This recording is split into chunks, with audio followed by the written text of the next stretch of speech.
در خصوص عشق عزیزان، عشق صادقانه با عشق دروغین زمین تا آسمون تفاوته. من یک حکایت کوتاه براتون میخونم. جوانی صحراگرد سرگشته و حیران در صحرا میرفت که ناگاه خود را کنار حلقه چاه آبی دید که از آن چاه دختری بس زیبا آب میکشید. نزدیک رفت و گفت والله که شیدای تو شدم و یک دل نه 1000 دل عاشقت گشتم.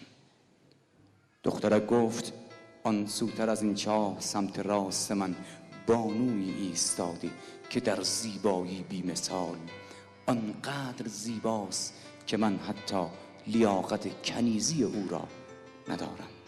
جوان به آن سو نگاه کرد، هیچ کس نبود. پس دخترک گفت صداقت چه زیباست و دروغ چه زشت. لحظه ای پیش می گفتی که والله شیدای منی، همین که صحبت از زنی دیگر به میان آمد به آن سو نگاه کردی. به افتخار همه عزیزانی که عشق صادقانه دارن یه دسته عاشقانه و صادقانه بزنید تا همون انتها با همین ریتم ادامه دست بدید.